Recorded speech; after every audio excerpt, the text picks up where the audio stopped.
Good afternoon. Welcome to afternoon meeting of the BOCC. Oh, there he is. I didn't know if you had Rotary today or not. So today we have Wasack with us. I see a couple familiar faces on there. Yeah. So how are you, Derek? How are you, Derek? Congratulations on your promotion. Well, thank you. I don't know if promotion is the right word for it. Director, you're my boss now. Mark, good to see you too. Thanks for having us. Nice to see you guys. I didn't have an agenda for this, so I might just turn it over and let you introduce yourself. And recording in progress. We got echoes going on. Not anymore. You got it? Okay. Well, I'll let Commissioner Ozias start. Sure. Yeah. Hey, everybody. I think I've met all of you. Mark Ozias. I'm a McClellan County Commissioner and currently serving as the second Vice President for Wasack. And really thank you for making some time for us for this conversation today. Sure. And I'm Derek Young. I'm the Interim Executive Director for the Washington State Association of Counties. And also, thank you so much for making time. We know this is both a little short notice and it's not our typical courthouse visit. We're trying to talk to as many counties as possible before our membership meeting. And so I look forward to making it out to Cowlitz here in the near future, but this will have to work for today. So I do have a presentation. If your staff wants to operate, they can do so, or I can operate. Got it? I think Kelly's got it. Yeah. All right. Thank you, Kelly. So again, thank you again for having us. I am not new. We have a couple things to update you on. And for those of you that know me, it's probably from my time on the Wasack Legislative Steering Committee. I'm not new to the county family. I spent 8 years on the Pierce County Council. All of those years tormenting Commissioner Weber in our LSC meetings, and then was termed out a little over a year ago. I guess a year and a half ago. So you may be wondering what the term interim is for, and it's safe to say, and as many of you may be aware, the county family's had a little bit of turmoil over the last year, and so we've been making some changes in the way we're doing things, and wanted to update you on the first part of that process, which is complete, and we have an example of how it's going. And I'm pleased to report things went really well. And then we'll get to what is next on the upcoming at the membership meeting. So first of all, the Legislative Steering Committee has for years operated on a single vote per county basis. But that was, they decided to make some changes coming out of last year's general membership meetings in order to make sure that all counties had a chance to get the issues that they're interested in onto our priority agenda. And so prior to my arrival, actually, they devised a process where proportional voting will be used for the urban issues. They still have to reach a 2/3 threshold, so it can't just be a handful of large counties deciding what to do. You really have to get a broader group of folks to agree to an issue. We also saved 2 spots for rural issues, and that went the traditional method where there was more smaller rural counties that were able to put forward their top priorities. And then finally, we had space for 2 all-county issues, which required an 85% consensus from the membership. And that high threshold was to guarantee consensus across the organization. And in fact, we ended up with 3 rather than 2 because each was liked so much by membership. So the new voting procedure worked pretty well. And I think everyone came out of the process feeling good about it. I don't know that everyone got 100% of what they wanted, but felt like they were heard. To me, walking into this as the interim director after it was already put in place, it felt like we were putting into writing the ways we operated sort of on an unwritten rule basis, trying to make sure everyone had a chance to have their voice heard. And so if we've got to formalize it, maybe that works better. Next slide, please.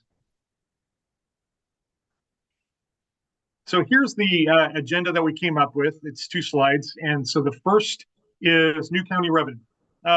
The important thing here is that basically all of our counties are in a similar shape in that the shared revenue decreased, the tax caps, and the increased unpaid for mandates, unfunded mandates from the state, have all basically combined to put our budgets in crisis. The state auditor recently said that about 2/3 of our counties are facing significant budget challenges, and the rest aren't far behind. So we need to talk with the state about new county revenue. The second, and probably the largest unfunded mandate, if and in spirit, if not in law, is indigent defense. As you know, our budgets have dramatically increased for indigent defense over the last 10 years since the last caseload standards were implemented by the Supreme Court. And the proposed caseload standards that we have seen recommended to the Supreme Court would do even more damage. So we've been able to begin collecting information from all of our public defenders' offices. In fact, Cowlitz, we just saw something today.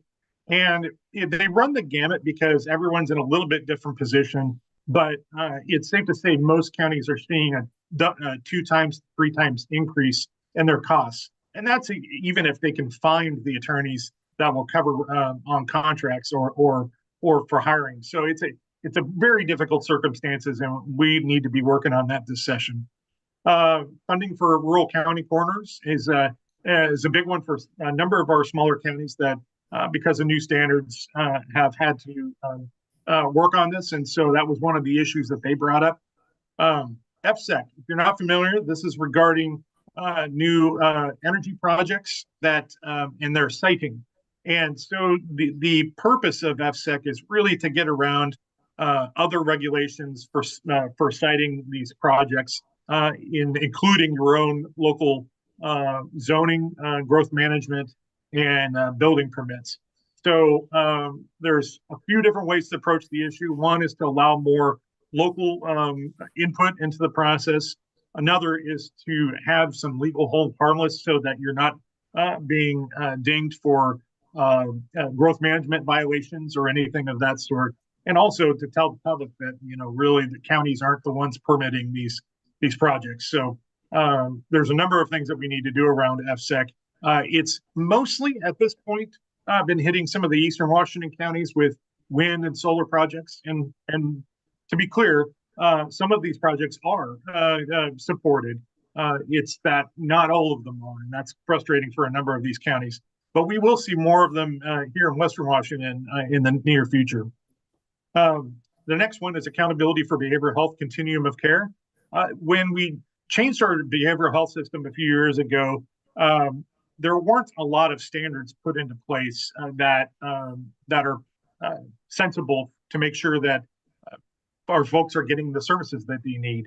So the desire here was to both implement some new standards and reopen bidding on contracts so that if the contractors are not living up to their responsibilities, that we have an opportunity to make a change.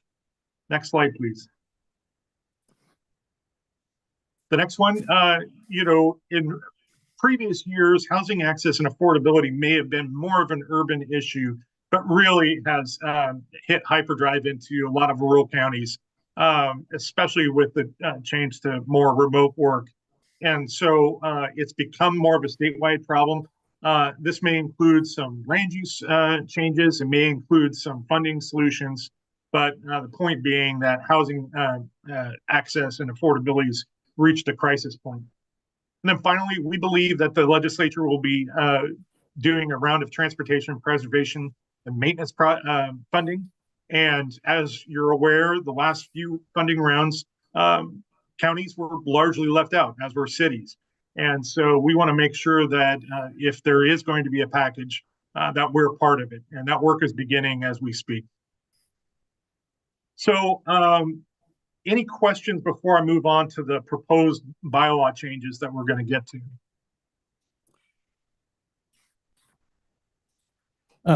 Derek, I had a question about the FSEC. Yeah. Proposals. I know that there are some individuals in our county that have purchased and installed small scale windmills. Mhm. What's the minimum size in which FSEC rules wipe out local land use regulations? That's a good question, and I don't know what the standard is. I believe it's got to be, at significant scale, but I don't know. I don't have a specific answer for you. So let me check on that, and I'll circle back with you. I'll get you a response. Okay. Similarly, we are in negotiations with our PUD to take most of our excess methane from land use. Oh, yeah. And convert it into electricity. That's going to help the PUD diversify their source of electricity. But are we going to be dumped on by FSEC for a whole new series of land use rules and regulations just to try to get this methane solved? Should not have an additional regulatory effect. The purpose of it is really to streamline regulations, and from the state's perspective, it's about removing multiple barriers along the way so that there's a one-stop shop for these major projects.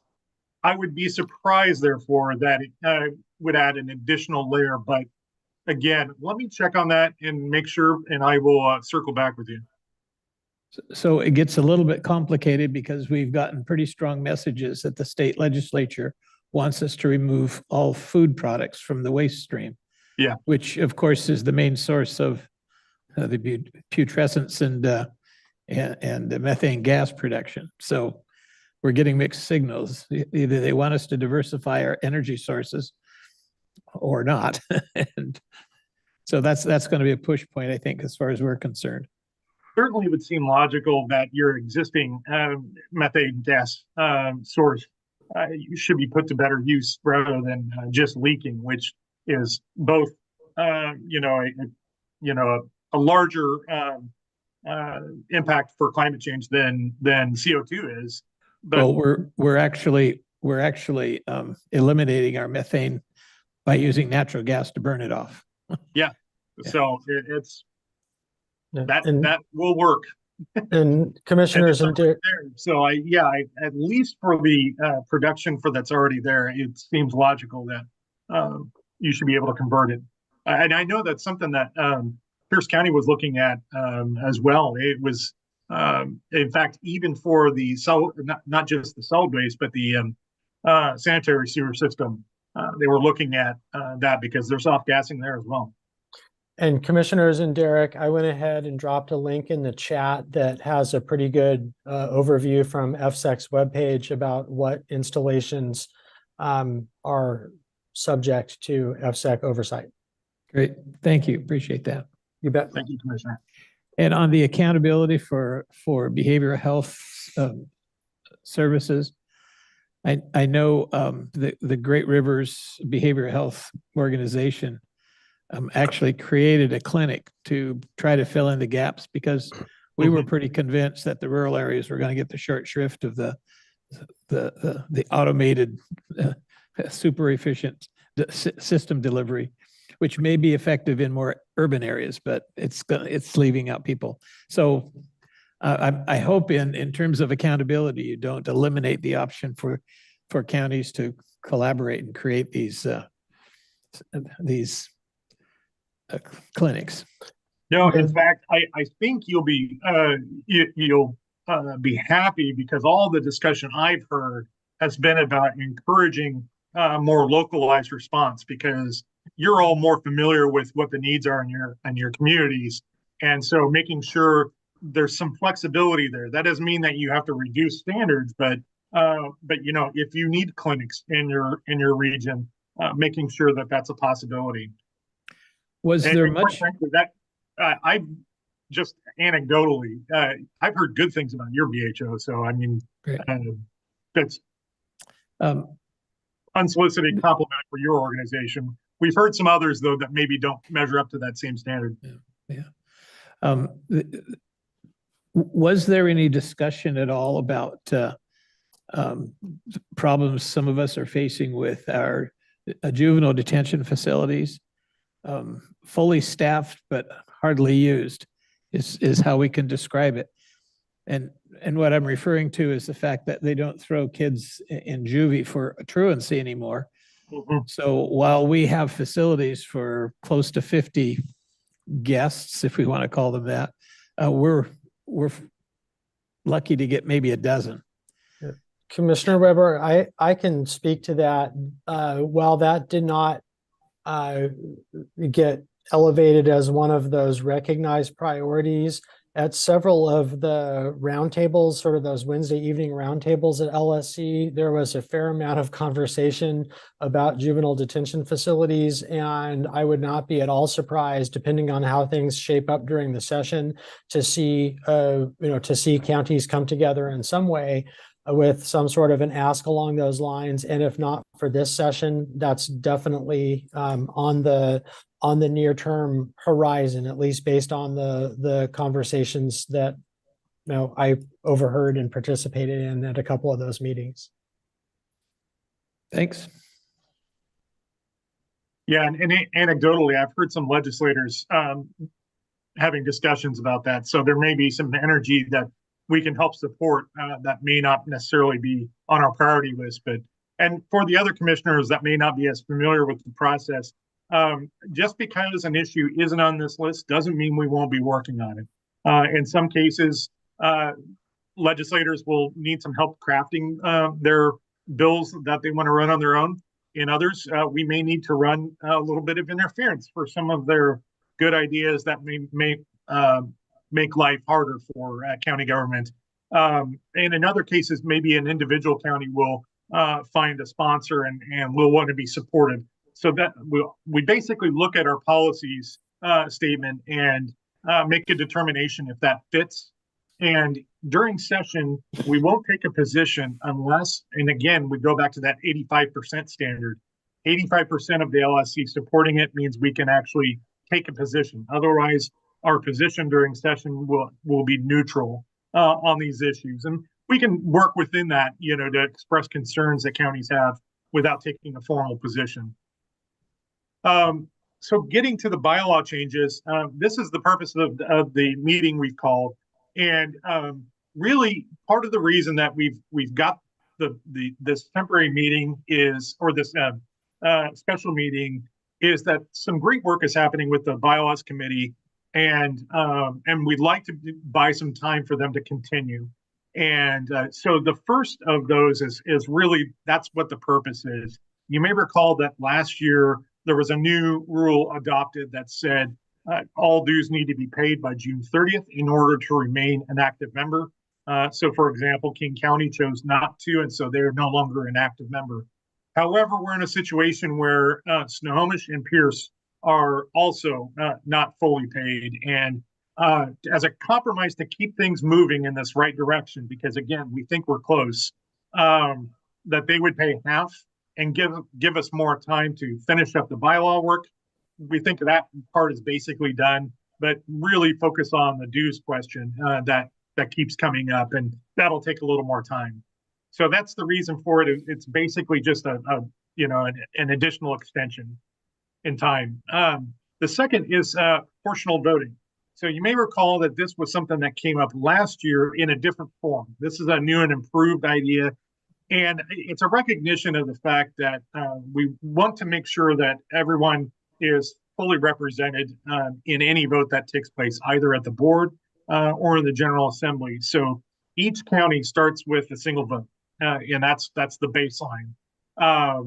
From there, for each $10,000 in dues that are paid, you increase by an additional vote. So, for example, the smallest counties, they will all have one, whereas some of the others that are paying $100,000 would get 10 votes. Right now, we actually have a system where it's not based on population or dues. It's based on the number of members, elected officials that you have. So, for example, King County, which has 9 council members and an elected executive, has 10 votes, and all the other counties have 3 that aren't charter counties.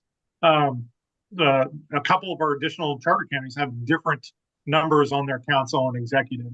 So, and one of them doesn't have an executive at all, an elected executive. So, it in a way is simplifying things, but also makes it clear that we will have some reflection of the dues in that voting. I would also note that it also depends on, in the General Assembly vote, how many of your elected officials show up. So, each member only counts if they were there or online.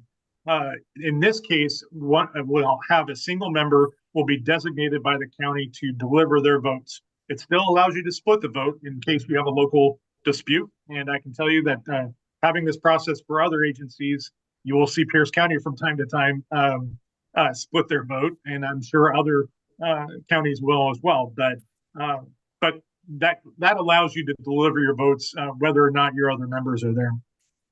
The next one is adding additional board seats for the elected executives in the 3 largest counties. It's for a population over 750,000. We may end up with a couple other counties eventually getting there in the near future. But that seat would also be allowed to be served as a proxy by staff. And then finally, the dues section. We established dues in our policies and procedures that are passed in the fall, along with our budget, because it's driven by the budget needs.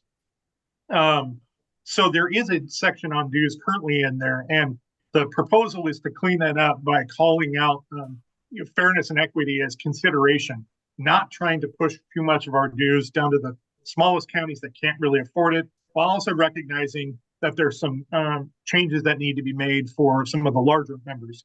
It also calls for a change from a strictly population-based to looking at the actual capacity of that local government. So in this case, we've been thinking about general fund capacity as a mixture in there.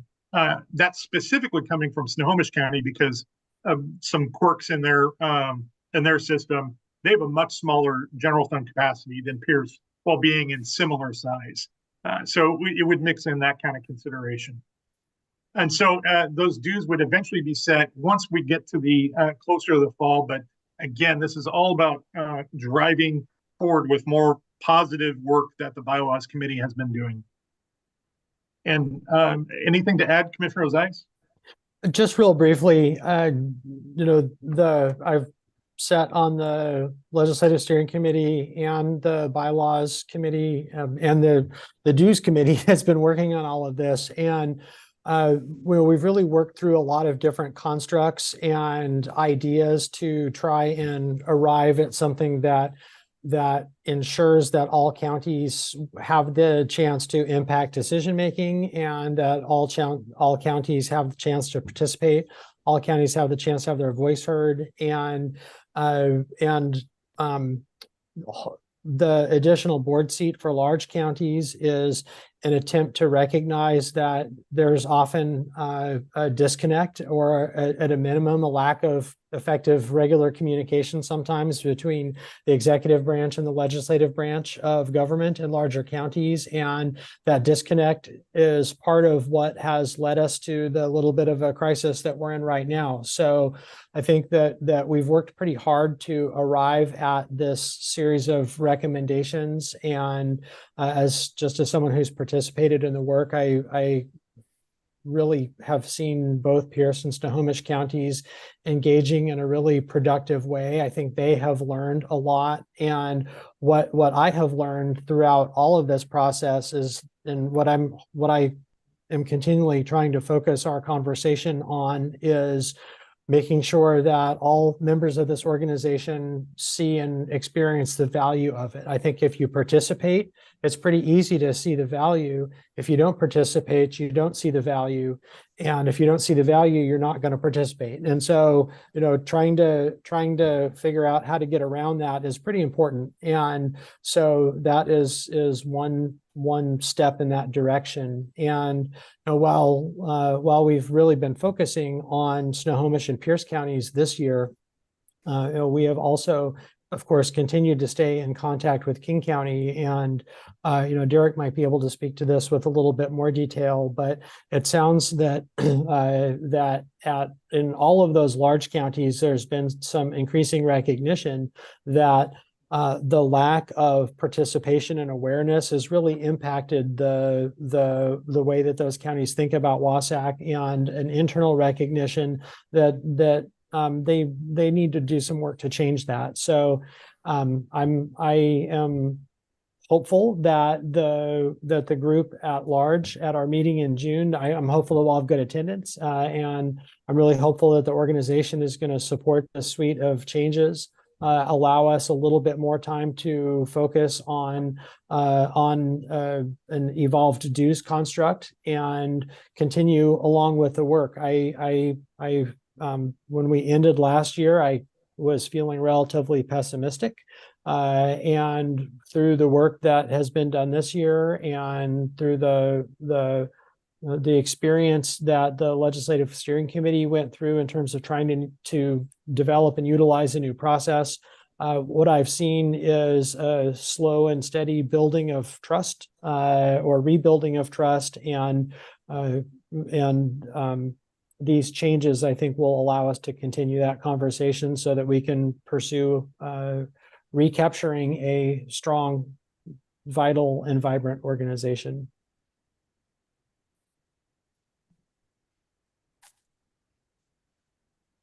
Any questions from the commission?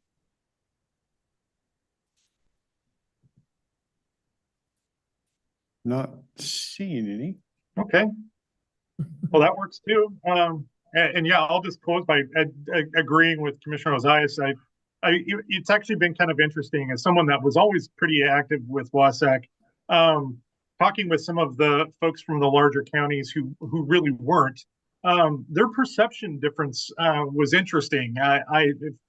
In going around with the commissioners as I started this, it was clear that, and I think it's somewhat the disadvantage of being a rather large agency is you're not talking to your staff all the time about how they're benefiting from it, for example.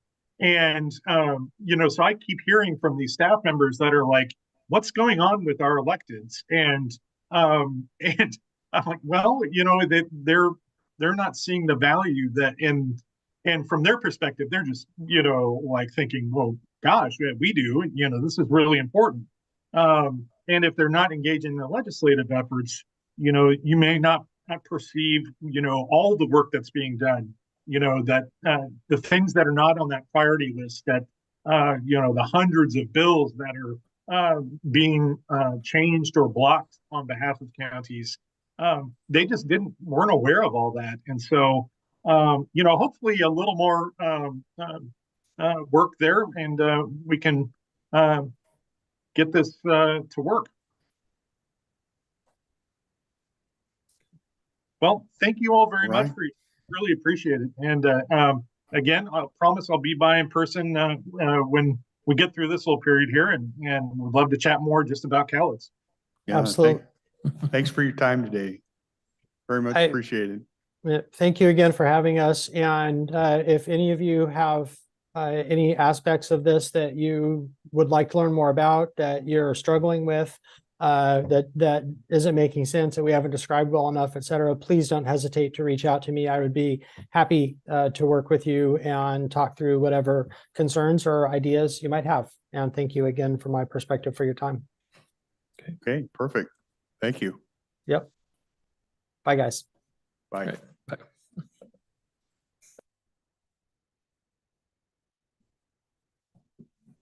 Any miscellaneous? Okay, we can adjourn.